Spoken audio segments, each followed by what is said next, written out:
Major funding for KPBS Evening Edition has been made possible in part by Anderson Plumbing, Heating and Air, proud to support the mission of KPBS and privileged to serve San Diego clients. Anderson Plumbing, Heating and Air, helping homeowners maintain drain, heating, and cooling systems since 1978.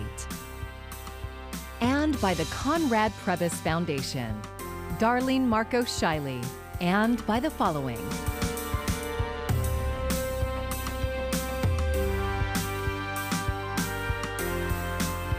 And by viewers like you.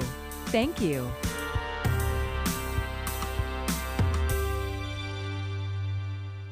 Good evening. It's Monday, April 19th. Thank you for joining us. I'm Maya Trabulsi, and we begin tonight with the death of two men, both cases caught on body cam video. One, a local man, Angel Hernandez, detained by officers at a train station downtown. The other, George Floyd in Minneapolis. Tonight, one case is settled. The other with a jury and a nation awaiting the verdict. Camila Bernal begins our coverage, and a warning: viewers may find some of the video disturbing. George Floyd's final words on May 25, 2020 were, "Please, I can't breathe." I can't breathe off there. All that was required was a little compassion, and none was shown on that day. In closing arguments, the state telling the jury to remember the videos from George Floyd's final day. Believe your eyes. What you saw happened, happened. Putting the blame for Floyd's death on Derek Chauvin. The defendant was on top of him for 9 minutes and 29 seconds. This wasn't policing. This was murder. The defense disagrees. This was an authorized use of force, as unattractive as it may be. Chauvin's team argues Floyd died from a combination of factors, including drugs, underlying health issues, and possibly exhaust from the police vehicle. But it's up to the jury to determine Chauvin's fate. If convicted on the highest charge, second-degree unintentional murder, the former officer faces up to 40 years in prison. You have to take into account that officers are human beings, capable of making mistakes in highly stressful situations. In Minneapolis, Camila Bernal, KPBS News. The San Diego Metropolitan Transit System has reached a settlement in the 2019 death of Angel Hernandez, who died in MTS custody. KPBS reporter Alexandra Rangel shows us the body cam video released today that bears a striking similarity to the death of George Floyd. And another warning: some viewers may find parts of this video disturbing. MTS body cam and surveillance video from October 15, 2019 shows 24-year-old Angel Hernandez walking back and forth between train tracks. He's then approached and questioned by an MTS officer. Go stand over there for me, please. I'm just gonna walk over there. No, go stand over there. You're being detained right now. What are you doing on the tracks?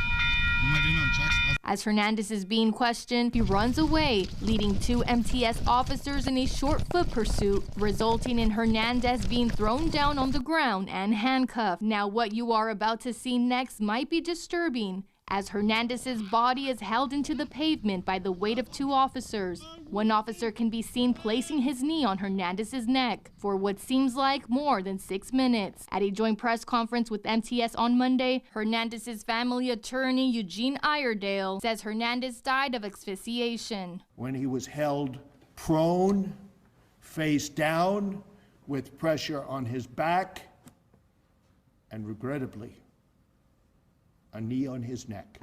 Iredale says MTS has taken full responsibility in the wrongful death of Hernandez and has reached a settlement with Hernandez's mother. It includes changes to policies and training for security personnel and $5.5 million in compensation for Claudia Hernandez. Although no amount of money will bring her son back, Claudia Hernandez says she will hold MTS accountable to their promise of reforming their security policies.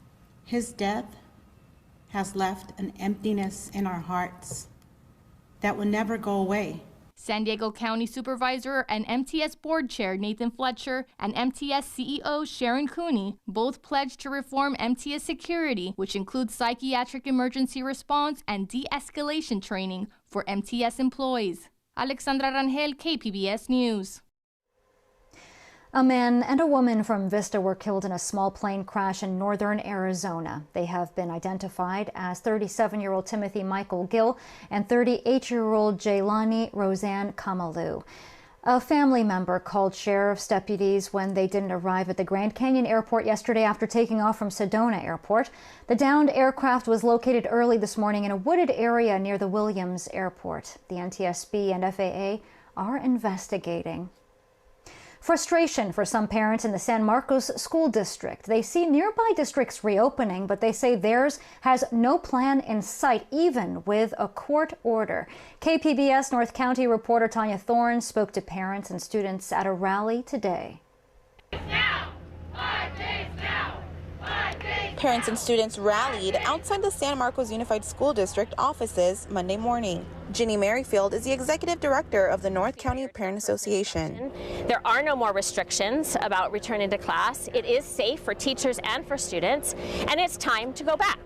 Last month, a judge ruled that 6 North County school districts involved in a lawsuit had to reopen their schools for in-person instruction to the greatest extent possible at the earliest practicable time. San Marcos and Oceanside Unified are the only 2 named defendants who have not fully resumed in-person learning since the order. Parent Kimberly Imhoff feels that if Legoland and places of worship are open, schools should be too, for the sake of the students. School districts, San Marcos Unified had told us, well, you can't compare us to the smaller districts like Carlsbad and Encinitas because we are so large. Well, San Diego Unified is much bigger than we are. So if they can do it in some form or fashion, then we should be able to also. Ashton Rosenzweig is a 10th grader at San Marcos High. And I think going back now would provide the momentum we need to ensure that we're back next year, especially since if I don't, I've been told by my parents that we're going to have to move schools. So. In a statement, the Oceanside School District said they are working closely with the County Health and Human Services to make sure they can provide the safest and healthiest learning environments possible prior to moving forward with bringing students back in a larger capacity. San Marcos Unified did not respond to our request for a statement. Tanya Thorne, KPBS News. County health officials are expanding access to a coronavirus therapy that has been proven to reduce the severity of the illness. KPBS reporter Matt Hoffman says it's now being offered in the North and South County, and officials are hoping more people will use it. In Chula Vista, health officials are opening up a new early action treatment center for those who have recently tested positive for COVID-19 and are showing moderate symptoms. The sooner the better is always best for this treatment. Dr. Maria Cardiero Sincerios with San Isidro Health is describing a therapy process called monoclonal antibody treatments. It really is there just to help your immune system fight this virus. The antibodies are lab-made proteins that attack the virus, potentially keeping those who have tested positive from developing more severe symptoms or dying. This is a great opportunity for South Bay residents to seek early COVID-19 treatment. This new facility is run by San Isidro Health and is located at an old fire station in a zip code with the second most reported COVID cases in the county. If you do test positive for COVID-19, we urge you to access treatment with the monoclonal antibodies as soon as possible. Up until now, just Palomar Health was offering the therapy locally at their old downtown Escondido hospital. It's a fairly low risk therapy with a very high reward. Dr. Omar Kawaja is Chief Medical Officer for Palomar Health. He says since they started offering the treatment in February of this year, just 200 people have used it. Has it been safe for people? Has it been a good treatment? Yes. He says just 2 of those patients were later admitted to the hospital, and the whole antibody treatment process is fairly simple, requiring just 1 visit. They're going to give you an infusion, sort of like a saline bag that you might see hanging in a TV show. That's going to run in over about 30 minutes, and then you're going to hang out with us for another hour. So it's going to take a little bit of your day. The treatment is available for those 12 and older with mild to moderate symptoms, and it's available at no cost, regardless of immigration status. The antibodies are designed for those who may get very sick from the virus. If you're over 65 and you're positive, you definitely get it. All other age groups, you need to have some type of comorbidity. To see if you qualify for an appointment in Escondido or Chula Vista, people are urged to call 619-685-2500 for more information. Matt Hoffman, KPBS News. A new report in the medical journal The Lancet says COVID-19 is spread primarily by small aerosol particles. KPBS environment reporter Eric Anderson says 2 San Diego researchers are among the co-authors. Robert Schooley and Kim Prather helped make the case that the coronavirus has spread so efficiently because it's passed along by small aerosols that are released simply by breathing or talking. The researchers liken the aerosols to secondhand smoke, and Schooley says the science is definitive. This is not a virus transmitted primarily by droplets at close range or by touching things. It's primarily transmitted when we breathe. If we breathe in air that someone who has the virus has breathed out, the virus gets into our lungs and the disease can start. The Lancet article examined 25 peer-reviewed studies that the authors say prove aerosol transmission is the primary pathway to infection. Jose Jimenez is a chemist at the University of Colorado. He says science does not support contamination from surfaces or coughing and sneezing. There is actually a shocking lack of evidence for the pathways that CDC and WHO say they are major. Jimenez says the risk of infection rises dramatically indoors, and the Centers for Disease Control needs to update its guidance. They're quite a bit behind the science, and they need to update their recommendations because some of the things that they're saying are not sufficient. The co-authors hope publishing their findings in a major peer-reviewed journal like The Lancet helps convince public health officials to improve their advice. Eric Anderson, KPBS News. The White House is making a $150 million push to help more Americans get a COVID-19 vaccine. The focus is on underserved and vulnerable populations and convincing skeptics it is a shot worth taking. Emily Schmidt has more from Washington. In mid-December 2020, critical care nurse Sandra Lindsay received the first COVID-19 vaccine shot in the U.S., setting an example she hoped others would follow. I trust science. What I don't trust is getting COVID-19. 4 months later, the CDC says over 130 million people 18 and over have had at least one shot. That's just over 50% of the adult population. Getting a vaccine will help protect you. It will help protect others, and it will help us end this pandemic. As of Monday, anyone 16 or older in the U.S. is eligible to be vaccinated. The Biden administration estimates 9 out of 10 Americans live less than 5 miles from a vaccine site. Yet so far, Black and Hispanic Americans have gotten vaccinated at lower rates than their share of the population. Dr. Anthony Fauci says leaders who question the vaccine are playing politics with public health. On the one hand, they want to be relieved of the restrictions, but on the other hand, they don't want to get vaccinated. At the same time, the Johnson & Johnson COVID-19 vaccine remains on pause by the CDC and FDA after 6 cases of rare blood clots among women who received the vaccine. That's fewer than 1 in a million.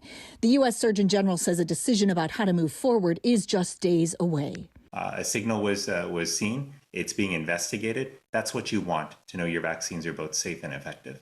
Johns Hopkins University says more than 3 million people are getting a vaccine dose each day. Public health officials hope they're just getting started. I'm Emily Schmidt reporting. And a reminder, we have more information about how and where to get your shot at kpbs.org. Just go to our homepage and then click on the Vaccines tab. As thousands of migrant families cross into the United States, many are being flown to San Diego, then moved to Mexico without any of their belongings.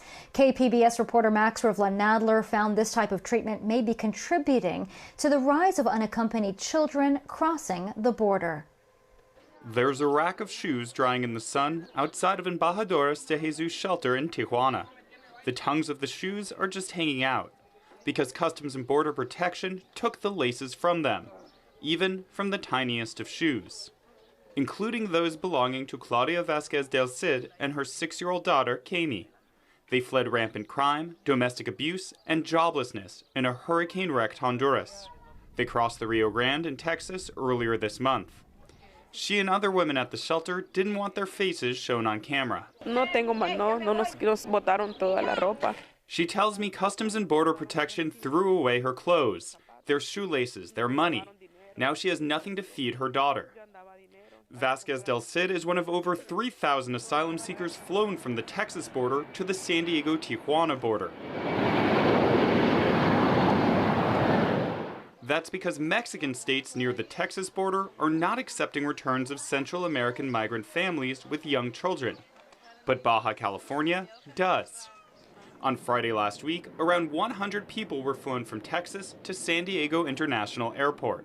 They're loaded onto buses right on the tarmac and driven to the border, where they're handed over to Mexican authorities and driven to the Embajadores de Jesus shelter, where they're greeted by Pastor Gustavo Banda Aceves, who has operated the shelter for 6 years. Each day over the past month, 100 migrants have arrived at the shelter. The children are mostly between the ages of 2 and 8. Llegan muy mal. Algunos de ellos se desmayan en la silla. They arrive in very bad shape, Pastor Gustavo tells me. Some of them faint in their seats on the way to the shelter. All of them come with coughs, with vomiting, with stomach illnesses. After crossing the border, the families are held in dangerously crowded and freezing holding cells called hileras, where COVID-19 and other illnesses spread quickly. 28-year-old Gladys Garcia was held in one with her young daughter, Maria, for 3 days. There, her daughter became ill. She said she struggled to breathe. La niña igual se me puso bien mal del pecho. She said Border Patrol told her they didn't have any medications, to drink water instead. She asked for clothes for her daughter after they took their belongings, but they said they didn't have any. Garcia and her daughter are from Honduras, like many others at the shelter. They left Chamelacon, which she described as ground zero for the 2 hurricanes that devastated the region last fall. She told me she was living in the street, in the mud. With gangs taking over what was left of the neighborhood, she decided to try to get to the United States, where she already had family in Houston. She thought she was close to reuniting with them, but she was wrong. She says the Border Patrol agents laughed at them when they asked if they were going to be deported. No, they told her. She was going to a shelter in San Diego, where she would soon be released to her family. Later that day, she was in Mexico. Before January 2019, families were allowed into the U.S. to pursue their asylum claims. Since then, however, a combination of restrictive policies under the Biden and Trump administrations have kept them mostly out, even as conditions worsen in Central America. With the Biden administration no longer removing unaccompanied children, many parents at the border are deciding to send their children ahead, alone, in the hands of smugglers. Pastor Gustavo said this decision has contributed to the record-breaking rise in the amount of unaccompanied children crossing the border. He says it's difficult to understand, but to make sure their kids don't die from gang violence, they have to decide to send them ahead, alone, even if it might mean they never see their children again. Either way, they won't see them again, but in America, they'll be safe. One morning last week, some families lined up for a bus to take them back to Central America. Others head back to Reynosa to cross the border again in Texas, in the hopes they'll be let into the country. Claudia Vasquez del Cid, holding the hand of her young daughter, doesn't know what she'll do. She just says she can't go back to Honduras. No sé, porque no quiero regresar a mi país. No quiero regresar. In Tijuana, Max Rivlin-Adler, KPBS News. A new report from UNICEF finds there are 9 times more migrant children in Mexico now than there were 3 months ago. Since the beginning of the year, the number went from 380 to nearly 3,500. They're staying in Mexican shelters that are already overcrowded. UNICEF says children represent at least 30% of the migrant population in the facilities. Half of them are unaccompanied minors.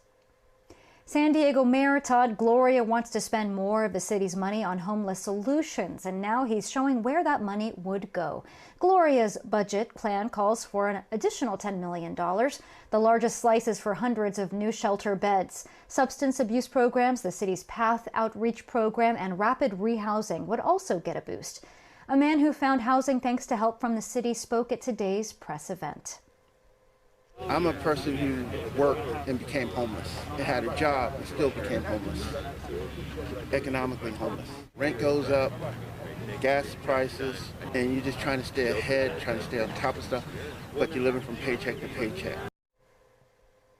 Mayor Gloria's budget proposal goes beyond existing programs. He also wants to create a brand new department focused on homelessness strategies and solutions. Activists rallied today to oppose an offer from SDGE to continue as San Diego's electric and gas provider. KPBS Metro reporter Andrew Bowen says millions of dollars in city revenues are at stake. Last week, city officials announced SDGE was the only company to bid on San Diego's electric and gas franchises. Those are agreements that allow the city to charge a private utility to keep its poles and wires on public land. Councilmember Sean Ela Rivera says SDGE has not been a good partner to the city in the past, and that its $80 million bid for a new franchise agreement is full of loopholes. SDGE simply will not comply with terms they don't feel like complying with. The contract and the so-called cooperation agreement aren't worth the paper they'll be printed on absent lock-solid accountability measures. One of the key points of contention is the length of the contract. Mayor Todd Gloria has offered a 10-year deal with an automatic 10-year extension. SDGE prefers a long-term agreement to ensure it has a stable source of profits. But activists say shorter-term deals will do more to hold the utility to its promises. I do not agree that the city should engage in a 10-year agreement, especially without the right to purchase the franchise at any time. I also take issue with the proposed minimum bid. The people of the city of San Diego should be walking away from this agreement with more financial gain than top executives at SDGE. Gloria is soon expected to enter negotiations with SDGE with the goal of presenting a deal to the City Council next month. Andrew Bowen, KPBS News.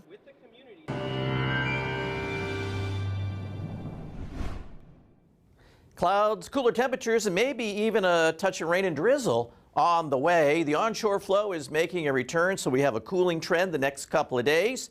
And it could be a little bit damp here for the commute on Wednesday morning and Thursday morning, with just some spotty light rain and some drizzle. Won't amount to much, but the roads could be wet in spots. As we take a look at temperatures tonight, cooling down to the 40s, Ramona and Escondido, low 50s, El Cajon, San Diego 58, and Oceanside 51, with the clouds rolling in. We're down to 45 in Campo and 63 Borrego Springs. Weather on Tuesday shows this little trough coming down from the northwest. That will start to bring in the cooling and increase our marine layer. And as we take a look at our weather, plenty of clouds in the morning hours. And we'll see temperatures hovering in the mid-60s in San Diego, Oceanside 67. Temperatures rising to comfortable levels, Escondido, Ramona, and El Cajon. It's kind of hot here. Borrego Springs and Campo is up to 74. There's our future cast, Tuesday night and Wednesday morning. And keep an eye open here. Look at that, some spotty light rain or drizzle. So that's why we think it could be a bit damp early on Wednesday morning, and again on Thursday morning too, with this trough getting closer. So as we take a look at our extended forecast, it's certainly not as warm, plenty of clouds, and it could actually be a shower too on Wednesday. Towards the weekend though, we should see some warming. Inland areas, plenty of clouds and cooler. Saturday looks nicer. And as we head our way to the mountains, temperatures really cooling off. It's going to be breezy too. That strong onshore flow. And then the weekend, the weather improves. Deserts, temperatures really take a tumble here on Wednesday, but by the weekend, we're back in the mid-90s. And for KPBS News, I'm meteorologist Mark Mancuso. Today, NASA launched, then landed a tiny helicopter on the Red Planet for the first time ever, and it has a local connection. The aircraft, named Ingenuity, sent back a picture in flight of the shadow it cast on the ground. It also sent back a short video of it hovering, then touching right back down. This is NASA's first attempt at flying a helicopter on another planet. Though it just lasted 40 seconds, it was a big step forward for exploration. Added today is the aerial dimension to exploration. We can now fly into craters, for example, explore their walls where we know that water is seeping out, or at least we believe. And we've never really observed them up close because of the fact that we can't reach it. The 4-pound helicopter is controlled by a Qualcomm chip, similar to those used in smartphones. Ingenuity could make another flight as early as Thursday, rising higher into the air and attempting some lateral movement this time. I'm Amna Nawaz. Tonight on the NewsHour, more deadly mass shootings across the country this weekend as leaders call for action. That's coming up at 7 right after Evening Edition on KPBS. And here's another look at today's top stories. The murder case against former Minneapolis police officer Derek Chauvin has gone to the jury. In closing arguments, prosecutors argued Chauvin ignored bystanders and common sense by pinning his knee against George Floyd's neck. The defense argued the fired officer acted reasonably and that Floyd died of a heart condition and drug use. MTS announced a $5.5 million settlement with the family of a man who died in custody. The Bodycam video from the incident that led to Angel Hernandez's death in 2019 was also released. The agency says it has since revised its use of force policies and security training.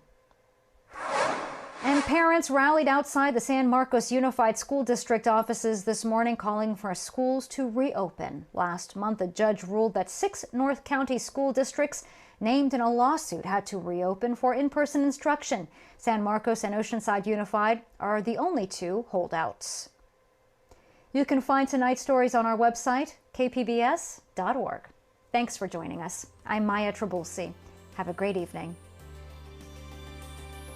Major funding for KPBS Evening Edition has been made possible in part by Anderson Plumbing, Heating and Air, proud to support the mission of KPBS and privileged to serve San Diego clients. Anderson Plumbing, Heating and Air, helping homeowners maintain drain, heating, and cooling systems since 1978. And by the Conrad Prebys Foundation, Darlene Marcos Shiley. And by the following: